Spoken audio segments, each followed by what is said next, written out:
Assalamualaikum warahmatullahi wabarakatuh. Perkenalkan kami dari kelompok 5 kelas FA3 akan mereview jurnal internasional yang berjudul Studies on Solubility of Curcumin. Sebelumnya, perkenalkan nama saya Delia Oktaviani. Saya Malia Fauzia Rahma. Saya Milana Fauzia. Nama saya Vito Raditya. Saya Putri Andini Puspita Ayu. Saya Amanda Rafila. Nama saya Fahri Faisal Al-Hawari. Nama saya Siska Mawati Ana Ramdhani. Saya Intan. Saya Syaika Anjalna alias Bila Agara. Di sini kami akan mereview jurnal yang berjudul Enhancing Solubility and Bioavailability of Curcumin Through Solid Dispersion Technique yang ditulis oleh M.K. Modacia and V.M. Patel dengan nama jurnal International Journal of Pharmacy and Life Sciences Volume 3 Issue 3 pada Maret 2012 dengan jumlah 8 halaman. Dilakukannya penelitian ini bertujuan untuk meningkatkan kelarutan obat dengan menggunakan teknik dispersi padat.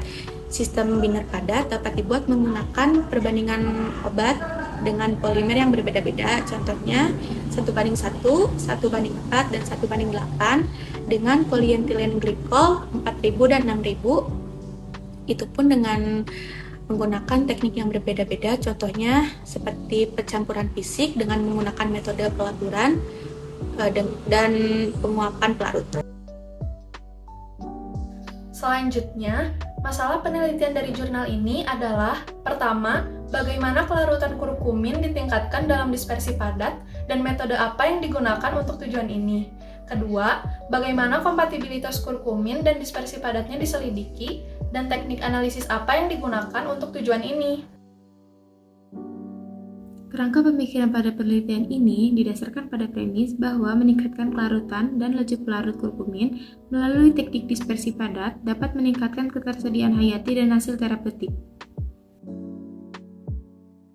Tinjauan pustakanya yaitu studi ini merujuk pada penelitian sebelumnya tentang sistem dispersi padat untuk meningkatkan kelarutan dan laju disolusi berbagai obat, termasuk kurkumin, halaman 4.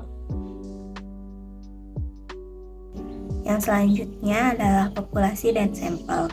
Di sini sampelnya adalah kurkumin sebagai obat dan bahan obat lainnya seperti PVP, PEG 6000, PEG 4000, dan selulosa mikrokristalin dengan perbandingan 1:1, 1:4, dan 1:8. Nah, jadi metode yang dipakai di sini adalah metode penelitiannya adalah metode eksperimental. Pengambilan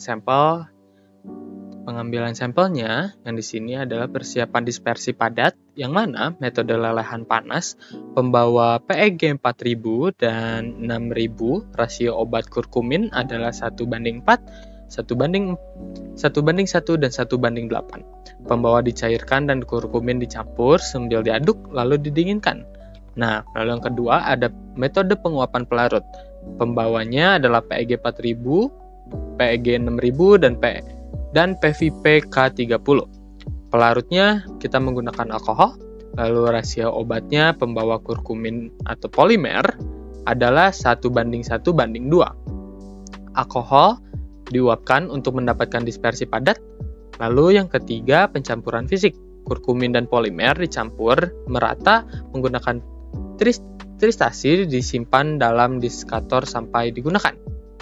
Nah, lalu di sini yang kedua adalah evaluasi dispersi padat.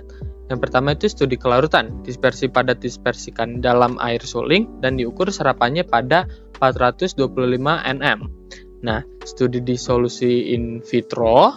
Disolusi dilakukan dalam air suling untuk dispersi padat dan kurkumin alami.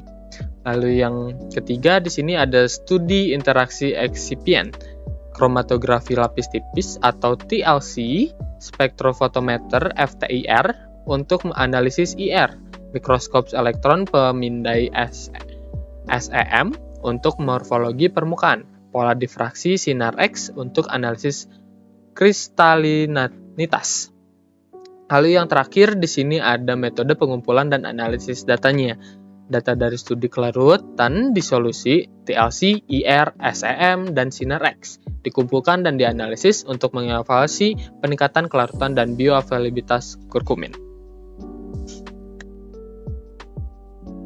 Dalam studi ini dengan jelas mengungkapkan bahwa pembuatan dispersi padat PEG 6000 dengan kurkumin dengan metode pelaburan panas, campuran fisik, dan metode penguapan pelarut menyebabkan peningkatan sifat disolusi.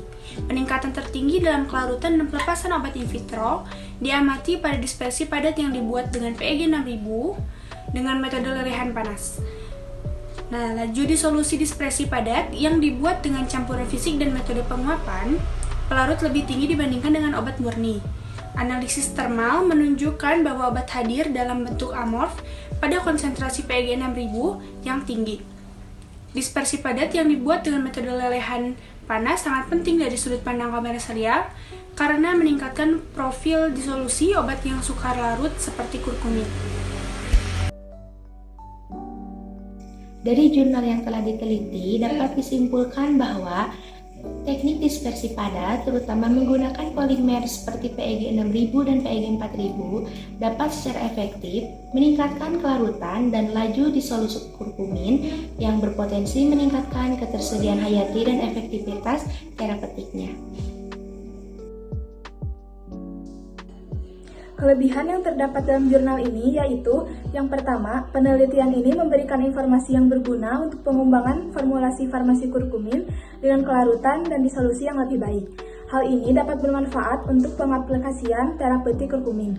Kemudian kelebihan yang kedua yaitu, terdapat adanya studi difraksi X pada kurkumin murni, dan kelebihan yang ketiga dalam jurnal ini yaitu terdapat penelitian yang mencakup peningkatan kelarutan dan laju disolusi indomentasi dan dispersi padat.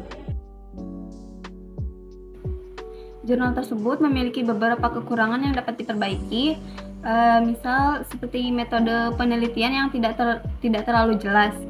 Meskipun jurnal tersebut menyebutkan beberapa metode yang digunakan, seperti metode pembuatan campuran padat dan metode evaporasi pelarut, beberapa detail tentang parameter spesifik, lalu statistik yang kurang. Pada jurnal tersebut tidak menyertakan analisis statistik yang mendalam untuk mendukung klaim dan temuan yang dibuat. Lalu pada penggunaan bahasa yang tidak terlalu formal. Beberapa kalimat dan frasa mungkin terdengar terlalu informal untuk sebuah jurnal ilmiah. Lalu referensi yang terbatas. Terlihat bahwa jurnal tersebut mengutip beberapa sumber, tetapi mungkin berguna untuk memperluas basis referensi juga konteks yang lebih luas dan dapat mendukung penelitian dengan lebih baik. Lalu kesimpulan yang lebih rinci. Pada bagian kesimpulan dapat diperluas untuk memberikan gambaran yang lebih komprehensif tentang implikasi temuan dan kemungkinan arah penelitiannya. Sekian dari kami. Mohon maaf bila ada kesalahan. Wassalamualaikum warahmatullahi wabarakatuh. Terima kasih.